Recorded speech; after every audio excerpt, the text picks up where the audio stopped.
मोहनथाळ हा पारंपरिक गुजराती व राजस्थानी गोड पदार्थ आहे. हा पदार्थ खास करून सण, उत्सव, लग्न समारंभात किंवा धार्मिक प्रसंगी बनवला जातो.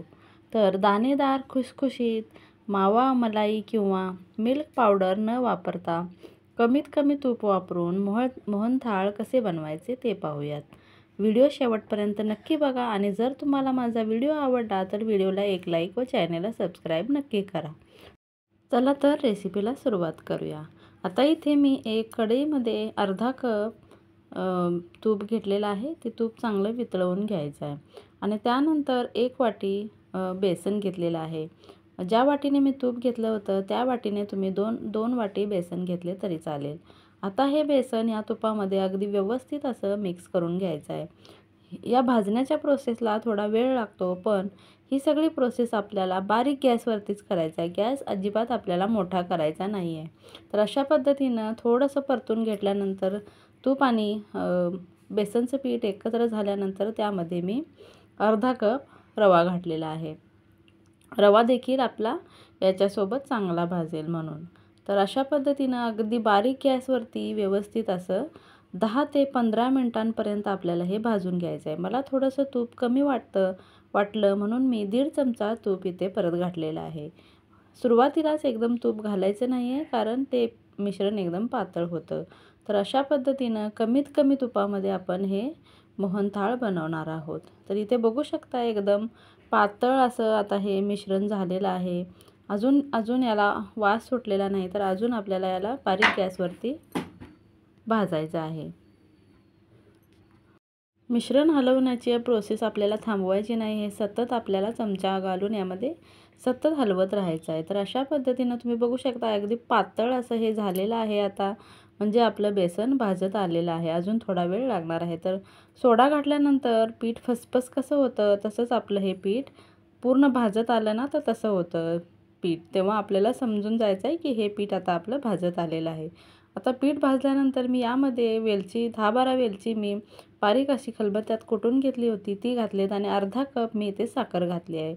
तर बघू शकताय तुम्ही अशा पद्धतीनं व्यवस्थित असं वेलची आणि साखर बेसनच्या मिश्रणामध्ये मिक्स करून घ्यायची आहेत.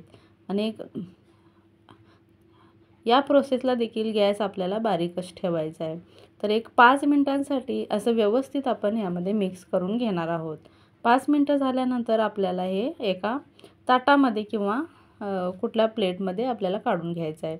तर हे मिश्रण मी एक छोट्या प्लेटमध्ये काढून घेणार आहे आणि त्यामध्ये मी बटर पेपर वापरणार आहे. अशा पद्धतीनं अजून एक 5 मिनिटं आपण याला परतत राहायचं आहे. ही भाजण्याची जी प्रोसेस आहे ही खूप महत्त्वाची आहे. जर आपलं बेसन कच्चं राहिलं तर त्या मोहनथाळ बर्फीला चव चांगली येणार नाही. म्हणून बेसन भाजणं खूप महत्त्वाचं आहे. तर अशा पद्धतीनं मी एका प्लेटमध्ये बटर पेपर घेतला आहे, म्हणजे आपल्याला व्यवस्थित ती बर्फी किंवा मोहनथाळ काढता येईल. तर तुम्ही बघू शकता अगदी एकदम पातळ असं हे मिश्रण झालेलं आहे. व्यवस्थित मोहनथाळचं हे मिश्रण अगदी व्यवस्थित असं पसरवून घ्यायचं आहे आणि तुम्हाला आवडतील ती ड्रायफ्रूट्स तुम्ही इथे घालायचे आहेत. माझ्याकडे काजू, बदाम व भोपळ्याच्या बिया उपलब्ध होत्या म्हणून मी यामध्ये घातलेले आहे. तर तुम्ही बघू शकता अगदी सुंदर असं हे दिसायला आताच इतकं सुंदर दिसतंय मिश्रण. खायला देखील तितकंच दाणेदार, खुसखुशीत आणि चविष्ट होतं. तर अशा पद्धतीनं तुम्ही एकदा नक्की बनवून बघा. अगदी कमीत कमी तुपामध्ये मी दाखवलेलं आहे. तर 1 तास झालेला आहे. नॉर्मल रूम टेम्परेचरलाच मी ठेवलं होतं बाहेर. तर 1 तासानंतर एवढंपर्यंत घट्ट झालेलं आहे. तर आताच आपल्याला याला वड्या पाडून घ्यायच्या आहेत. तर अशा पद्धतीनं मला आवडतील अशा मी पाडलेल्या आहेत. तुम्हाला आवडतील अशा चौकोनी वड्या तुम्ही पाडू शकताय कोणत्याही आकाराच्या. तर अशा पद्धतीनं अगदी हळूवारपणे याला वड्या पाडायच्या आहेत, कारण पीठ आपलं अजून हे पूर्ण घट्ट झालेलं नाही. ही रेसिपी तुम्ही नक्की ट्राय करून बघा. अगदी छान खुसखुशीत दाणेदार अशी ही मोहनथाळ बर्फी तयार होते. तर कमीत कमी तूप घालून मावा, मलाई किंवा मिल्क पावडर न वापरता इतकी सुंदर ही मोहनथाळ बर्फी तयार होते. तर अगदी छान अशी तुम्ही बघू शकता दिसायला कलर इतका सुंदर झालेला आहे याचा. अगदी सुंदर असा हा कलर पण आलेला आहे. तर अशा पद्धतीनं पूर्ण रात्रभर मी रूम टेम्परेचरलाच पूर्ण रात्रभरासाठी असंच ठेवलं होतं. मी फ्रीजमध्ये ठेवलं नव्हतं. तर अशा पद्धतीनं ही बर्फी तुम्ही नक्की ट्राय करून बघा. आणि अगदी तुम्ही पहिल्यांदा जरी ही मोहनथाळ बर्फी बनवत असाल तर अगदी खुसखुशीत दाणेदार अशी ही तुमची बर्फी तयार होते. तर 100% अशी ही व्यवस्थित अशी न चुकणारी रेसिपी आहे. पुन्हा भेटूया एका नवीन रेसिपीसोबत. तोपर्यंत बाय बाय.